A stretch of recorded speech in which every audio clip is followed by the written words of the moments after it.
everybody, welcome to this edition of She Rocks, a show designed to help women become strong, healthy, and empowered. And we're talking about total health and wellness. I believe that should include the mind, body, and the spirit. And on today's show, we focus on a practice that does just that. Lower down, all the way to the mat. Take the tops of your feet down, leave your hands where they are, press up in a cobra. Throughout our day and every day at work, you always have to satisfy someone. You always have to meet these deadlines or get here at this time or do this or do that. And with yoga, you're really there. You're on your mat. It's all about you. It doesn't matter who next to you is doing whatever they're doing. Drop your palms down. Step back with your left foot. Lower down through chaturanga to upper facing dog.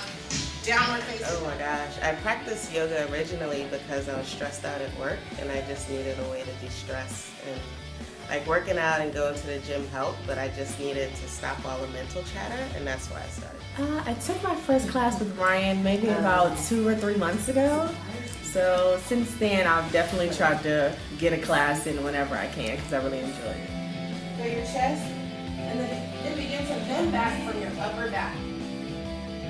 Feel it. So keep going, keeping your hips forward, and when your hips begin to come back, that's when you should stop. It's definitely a work in progress. I will say that today was probably the most limber that I've been, even with my shoulder stand.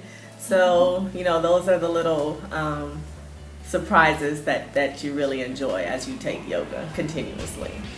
So for beginners, being flexible isn't the most important thing. The most important thing is being open to the practice and being open to trying it, and eventually your body will surrender to what you want to do. Lower down. Step back with your left foot. Lower through chaturanga to upward facing dog. I have a lot of back issues with my spine, so it really helps with my flexibility, just getting circulation, things that my chiropractor tells me that I need, so it's very good for my health. Well, the thing about your spine is it's meant to move in different directions. So when you have back problems or any sort of issues with your body, if you move into the postures carefully, like I said, yoga is really gentle, so it's not meant to hurt anyone. So if you have pain in your body, you need to go where you're comfortable. I've been having some low back pain, which Ryan knows, so I had to take a break in some of the poses, but then also a lot of the poses just help me open up that place that feels really congested in my low back, so I feel really relaxed and spacious and kind of back together again. But not like I overdid it and tried to make my body do what it wasn't ready to do. Actually, it started off kind of scary, but it's like, like the practice says, you have to trust yourself. And those back bends actually help loosen up my spine and help me with the issues. So you just have to trust yourself and just not push yourself too far. It's not one of those things like when you work out in the gym and they're like, go, you need to push yourself. It's not like that. It's move into the pose. If you start to feel pain, back off. Consider it for next time. And then next time, try it again.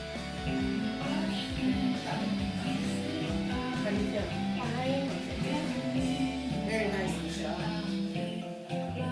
All right. Feet and lift your hips up. Curling up.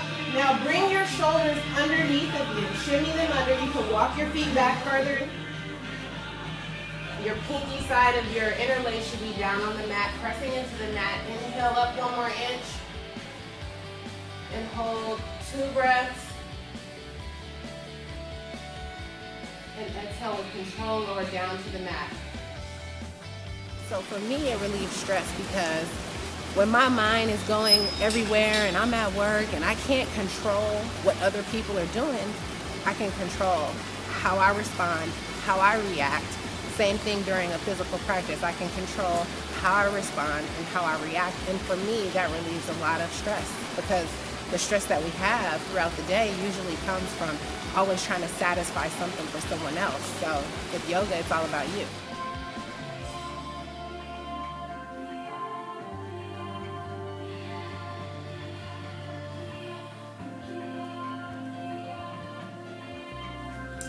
Now while you're here, in Shavasana, I'm going to read a little something to you.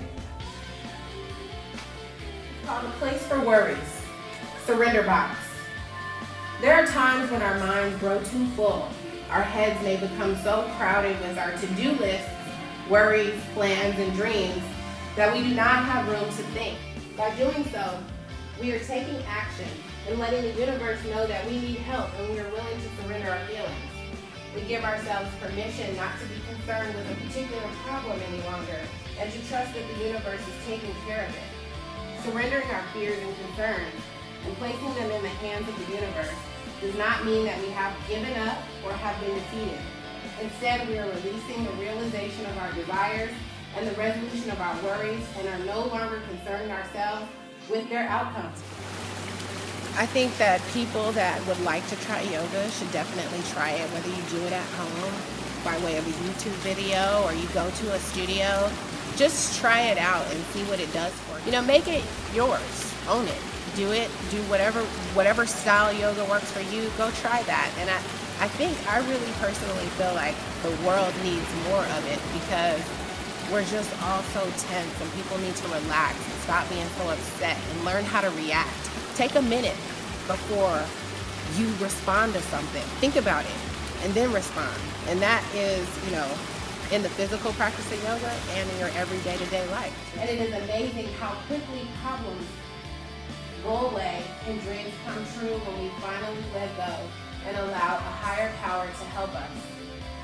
So I hope that you've learned a little bit more about yoga and all of its benefits. And as you can see, it really does benefit your mind, your body, and your spirit. So thank you guys so much for watching this episode of She Rocks. And remember, you rock.